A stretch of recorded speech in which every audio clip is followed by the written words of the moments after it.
I know, I'm not dressed right to show this one off. This is the CZ Hammer Coach in 12 gauge, and what a cool gun.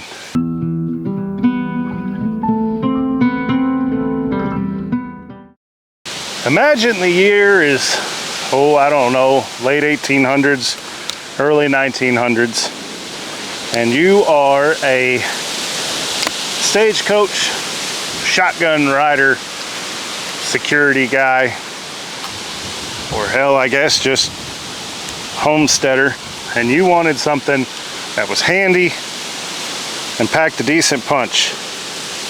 They didn't have limb savers back then. We'll talk about that more. This would be a good option. This is a coach shotgun. It's short, it's handy. This one has the rabbit ears or external hammers. 2 shots, 2 triggers. Yes, you can pull both at the same time if you really want to. There's more fun things in the world to do than that. Not so bad with birdshot, but you get 2 shots, 2 triggers. Extractors, not ejectors. So I am not a cowboy action shooter, as many of you can probably tell so far. But you can have a ton of fun with them. Even with birdshot, I've not had the chambers reamed or chamfered, which is, I guess, something the guys that shoot cowboy action do. It has a safety, so you could have it cocked and have the safety off, or it has a safety, so you could have the hammers cocked, put the safety on, and then, you know, if you need to shoot. It's a pretty intuitive design. Let's see how many more we got. We got 2 more bird shots, and then I got some more #1 buck on the little Walmart special here. Let's see. So it's a versatile little gun. We're gonna go back up there where I don't have to worry about the wind tipping the camera over, and we'll give you some close-up looks. It's absolutely beautiful firearm as well. So we're clear. I'm sure some of you can tell that I've been watching the channel for a while. My tastes have taken a turn in terms of firearms. This one is one that I have wanted for a long while. Even when I was working at Mountain Man Armory, if you guys remember those days, I wanted one really bad. They were very hard to get in. I had never seen one in the wild until here recently, and my wife actually got it for me. So I sent her a picture, and she was like, you know, well, you know, I didn't plan on getting another gun right now. And next thing I know, PayPal dinged. She sent me the money to get it. So let's go ahead and take my add-ons off and show you the way it comes. So there we are. Yeah, you can get the whole thing in frame. You have a walnut stock and 4-end. This is why the limb saver is on there. That is a case hardened steel butt pad, color case hardening. It's fine for a couple rounds. If you get out here and really play around, it will bruise the shoulder. And it's not that I can't take it before you guys say that, it's that why, when, you know, however much this is. Yes, it ruins kind of the aesthetic. This actually really ruins the aesthetic. I want a leather one to hold some extra rounds on there, but they had that at Walmart. Takedown is just like any other side-by-side. You got your 4-end, pull that off. There's case hardening in there as well. And then just comes right off like that. So give you a better look at what we got going on there. CZ Hammer Coach, and it's just a beautiful and well-made shotgun. You got your two triggers. The front one controls the right barrel, the rear one controls the left barrel. So for folks that are interested in that sort of thing, I did oil it. It's breaking in nice. It's getting a little bit easier to open. And when I first got it, opening it was stiff, but it's starting to loosen up. Nothing crazy, it's still not sloppy, but you can see if I push this over, I do have to give it a little jar it to get it to open. So one of the beauties of this is that the act of opening the shotgun is not cocking any hammers, so it's just gravity. It's a little bit of mechanical resistance with the parts rubbing on each other, but that should wear in with use. The downside to that is just opening it, throwing your shells in, closing it, you're not ready to fire. I'm still learning and trying to experiment the best way to go from, you know, shells in to cocked. You know, if you had to do it one-handed, you can do that. I guess you don't have to cock them both at the same time, but you might need a second shot, so why not? Once they're cocked, there's a safety. I haven't really used it. As far as the hammers go, if somebody's concerned, they can't go forward to hit the firing pin unless the trigger is pushed. So do with that what you will. I've actually been taking this with me. We've got a feral hog problem where I live, and doing the landscaping, I've come across them a couple times. I actually shot one, I guess it's been about 3 weeks ago, with my Beretta M9A3 with Federal HSTs. Wind is terrible. This whole dang building is shaking. The Federal HSTs worked. It took 4 shots. The first 2 hit him behind the shoulder, and the bullets expanded as intended. He bled, but he didn't go down immediately, so I tried to get headshots on him. Pulled a little bit, hit him behind the head and the neck, and the other one hit him right about the ear, and then he went down. That was at a distance of about 20 to 25 yards. You know, for any animal activist out there, no, I don't know for sure that he was going to charge me or mean me harm, but this particular customer wanted them gone if I found them.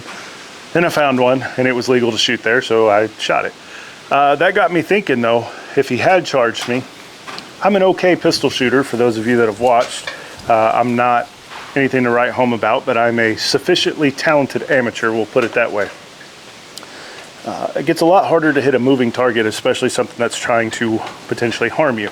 So I thought, well, what could I carry with me that is going to do that? And immediately, you know, my FN SCAR, my LWRC AR-15, those things all came to mind.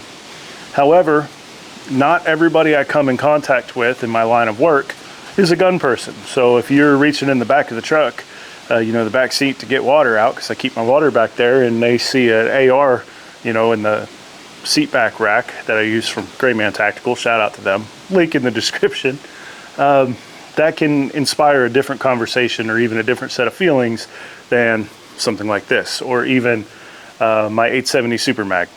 I pan that so you can see it. Whoa. Yeah, 870 Super Mag, bolt action Ruger American with a suppressor. All of those will get a different reaction than something like an AR. Now, I realize there's going to be folks that say, well, you know, to hell with them, screw them, their feelings don't matter. Just because they feel a certain way doesn't mean that my feelings on the Second Amendment need to change or that mine are invalid. But a lot of times you can, I mean, these are my customers. If they get mad about an AR or something like that and decide to fire me, it's easy to have the opinion to hell with their feelings when those people aren't paying your bills and feeding your kids and whatnot. So I would much rather avoid that. And like it or not, those sorts of firearms, when viewed by certain people, elicit a certain response. That response is not my responsibility, but if I can avoid that altogether, that's a lot different. So, enter the coach gun. I am not a great shotgun shooter. I grew up, you know, probably blasting boxes with birdshot like everybody else did, but wasn't really a hunter.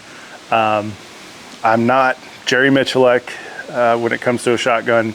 I haven't taken any formal shotgun training beyond what the Navy had us take for security forces, which, before you get ahead of yourself, was not great compared to things that are out there from people like Tom Givens, John Hearn, stuff like that. I'm not where I need to be with a shotgun. that being said, this is an incredibly easy to use, easy to understand platform. It doesn't get much simpler. Open the gun, insert shells, close gun, cock hammers, pull triggers, open gun, and now from watching some cowboy action shooting, I've learned that if you open the gun, instead of having to pluck them out, because again, it's got a extractor, not ejector, you can give the gun a little jerk. I don't know what to call that. And the cases, more often than not, or the holes, will come out. So there is that, which leads me to my desire to have extra ammo on the gun. I'm not planning on getting in a running OK Corral gunfight with this. This is designed to either deter or defend against wild boar, maybe a bear. I've had zero issues with bears in the last few years of doing this landscaping, including in some really remote areas. I have, however, shot 2 wild hogs now, and would have had the opportunity to shoot coyotes if I'd have been a little faster. So coyotes, nuisance animal. I don't know how dangerous they are to me as a human, but they're still assholes and they deserve to be taken out because they take people's pets and blah, blah, blah. If you like wild hogs and coyotes, I'm probably not the channel to watch for you. So this, what I have in it is 15 pellet, #1 Buckshot, high brass. I forget how I came to get this because I typically wouldn't have. I would have bought a double-aught, which I've got some of that here too. But the patterning with the 15 pellet out of this was actually better than the double-aught. So I was like, well, that's the new gun for that. I also tried some #4 Buckshot, which is a 27 pellet. This has a clear hole so you can see. This stuff's pretty good. It spreads out more than I'd like, and the pellet diameter is a little smaller than I would like. So with a 9 pellet double-aught, I want to say your pellet diameter is like 0.33 of an inch. With the 15 pellet #1 buck, you're getting 15.3 inch. So you're only losing 0.03 of an inch in your pellet diameter, but you're gaining an additional 6 pellets over the 8 pellet. So I know it's getting off in the weeds a bit. The bottom line is it doesn't really matter. Pick what patterns well in your gun. The coach gun will also shoot something like this. These are some slugs. These happen to be the, I want to say they're Fiocchi. Yeah, they're Fiocchi, but they're the Michelek collaboration slug. So they're 7/8 ounce at 1,300 feet per second. It's nothing to sneeze at. Got off in the weeds a little bit there. The bottom line is, this is a shotgun. Shotguns are incredibly versatile tools, and I won't say I slept on them for a while, which I guess is, for my older audience, is millennial / Zoomer talk for ignoring or not adequately giving due attention to. But I just kind of assumed they were close range, limited.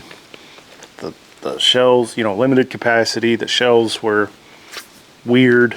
They not easy to reload these.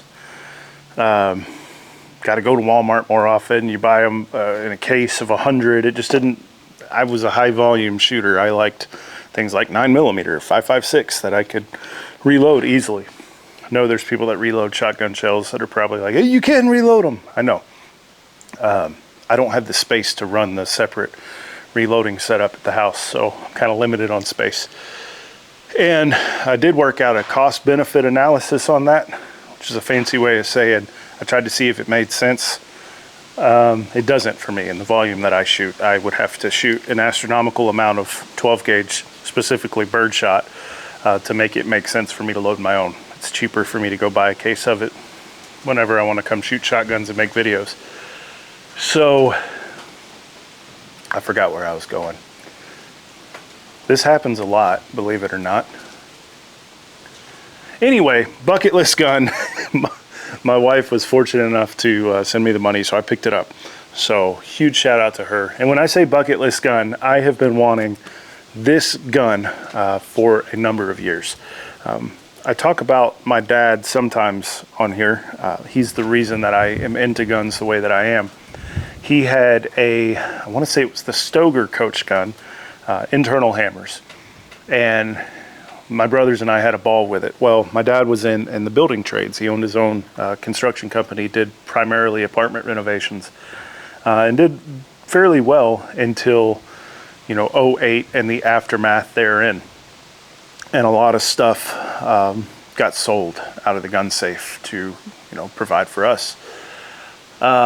One of those was the Coach gun, which had no real practical use for him. And he never did get another one. He passed away back in 2017. I never quit wanting a Coach gun because he would turn us loose with a case of shotgun shells over there at the range at the house and let us play. And like I said, we shredded cardboard and cans, and there was an old Plymouth that somebody had parked out in the woods there. We lit that thing up. It looked like Bonnie and Clyde's car by the time we were done with it. And he fostered that love, right? And we would just sit there and turn money into noise. And to this day, I don't know how he squared that in his mind to let us shoot so much. I mean, we weren't rich, so that was definitely money that he could have used elsewhere, but he just kept restocking the ammo coffers and turning us loose.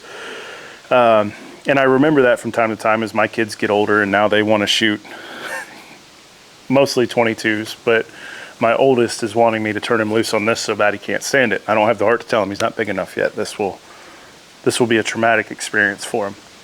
So that's why I wanted one of these and did want one for so long.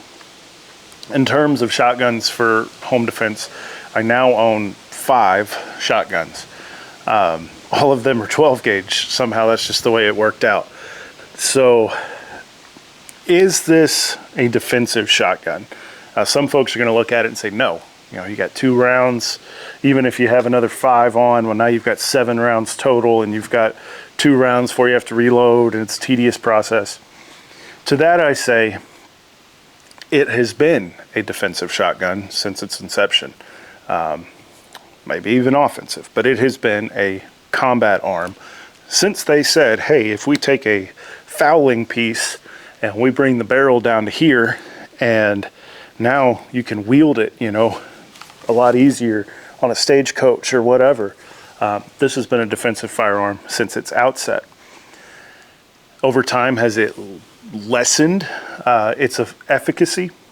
The argument could be made that it could when you have, you know, a pump action over here that has double the magazine tube capacity with the plug removed, and then you can get into, you know, Benelli M4s, Beretta 1301s.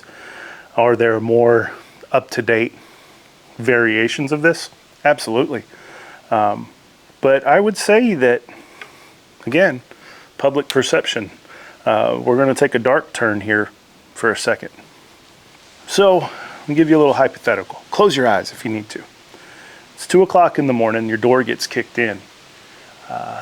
You hear multiple footsteps running through your house. Your wife and kids are asleep. You grab your firearm and you go deal with the problem. Unfortunately, in dealing with the problem and protecting your family, you have now taken the lives of 2 people that came into your house. The jury, when this goes to trial, because there was some sort of extenuating factor, or maybe it was a go-hard prosecutor in a more liberal city, the prosecutor has now taken this to trial. So you have a jury sitting there, and they're going to decide if what you did was justified. So I didn't bring a AR here, so visualize your AR-15, which I'm very much a fan of. Don't take this to mean anything other than just a thought exercise. So now they're holding your AR-15 up in front of the jury, and the prosecutor, who we've already established is not pro 2A, and you used a weapon of war on these unsuspecting, unfortunate, downtrodden youths that came in your home, violated the sanctity of your castle, if you will. You know, we're going to skip over the part that they had firearms or even, you know, crowbars or some other hammers, whatever, some sort of weapon to do harm. We'll assume that they did, but we're going to gloss over that in trial. You are the monster for using a weapon of war, an assault weapon, to defend your home. Now, same situation. Now they have to sit there in front of a jury and tell them, you use this old double-barrel shotgun to defend your home. Which one has a better perception in that situation. Now, am I saying that you need to get rid of your AR and go to this? No, I'm just saying that there are certain advantages to this. Does that mean that's what I've done? Kinda. In some ways, that's exactly what I've done. I'm gonna go ahead and put that shell holder back on here while we talk, because I know that the social implication of this is less than some of those other guns that I mentioned. That's exactly what I've done. I've made it a little bit more socially acceptable to be prepared to defend myself, because let's face it, in highly unlikely circumstances, relatively speaking, compared to the threat of wildlife, there is also the human factor that could lead to me pulling this out of the truck. Again, in most areas of, and I would posit the opinion that in most areas of the United States, either the shoot is good or it's not. What you use has less of a bearing than why you used it, if that makes sense. So with that in mind though, we have seen it brought up in trials. So-and-so had reloaded ammunition, or even caliber. They used a 10 millimeter, or weapons lights, dust covers, and what they say on your AR. Did it affect the outcome of the trial? Not that I know of. And if y'all are aware of any cases where that was the case, please let me know in the comments. So typically, they don't influence the outcome of the trial. And depending on where you live, there may not, a simple self-defense shooting may not result in a trial if the circumstances are clear enough that they make the decision that it was justified without it having to go to trial. Not everybody is going to be in that situation. I live in a very rural part of North Georgia, but that's changing. The demographics are changing. We're getting a lot of people from Florida, a lot of people from Atlanta, people from more northern cities with different opinions on the Second Amendment, and even the use of the Second Amendment to defend yourself. Eventually, on a long enough timeline, those people are going to end up in the jury pools. And to necessitate the need of the jury pool, they're going to end up in the prosecutor's office or what have you. So I would say that reliability-wise, this could make an excellent defensive tool if you were so inclined. As to the gun itself, color case hardening on your receiver, your side plates, your butt plate, your trigger guard, hammers, all that good stuff. The barrels are just blued. The barrels are stamped Hoogloo, 12 gauge, made in Turkey. I hope that comes up there. And then this side, CZ USA, Kansas City, Kansas. And then of course you got hammer coach there on the bottom plate. So there are Turkish made aspects to this. Is that a deal breaker? I'd prefer that it wasn't, but honestly there's not very many of these being made today. I only know of a couple. The Stoeger coach gun, the CZ, and I want to say there's a Rossi one as well. For what I was after, this was the best option of a current production coach gun. Also, unfortunately, one of the more expensive ones is going to go for anywhere from, if you get a good deal, I've seen them for like $800 to $900, all the way up to $1,400, $1,500, just depends. So just shop around, I guess. I don't know how many of them they import or make each year, but it seems to be kind of hard to find in the wild. Now, I don't know how much of that is shops don't want to carry them because they are catering more to the more modern style, or distributors are. I don't know why you don't see very many of them. It could be that they don't make that many, and then people like me snatch them up. So I've been very impressed with it so far. Reliability has been it's been good. There was one type of buckshot that I had sitting around forever that I tried to use, and it would fire fine out of the left barrel, and the right barrel, it was like I was getting a light hammer strike. I've messed with this a little bit just to see, like, the firing pin protrusion is a little bit more on the left side. Don't know how big of a deal that is, because that was literally the only ammo that I had that issue with. Everything else, both barrels fire fine. In terms of choke, people are going to ask, you know, what are the barrels choked at? A lot of double barrels, whether they be over, under, or side by side. If they don't have removable chokes, they'll have one that's a modified or cylinder bore. There'll be a differentiation. These are both cylinder bore chokes, or basically no choke. They're both the same. As you would imagine, from 20-inch barrels, they open up quite a bit. The spread is there.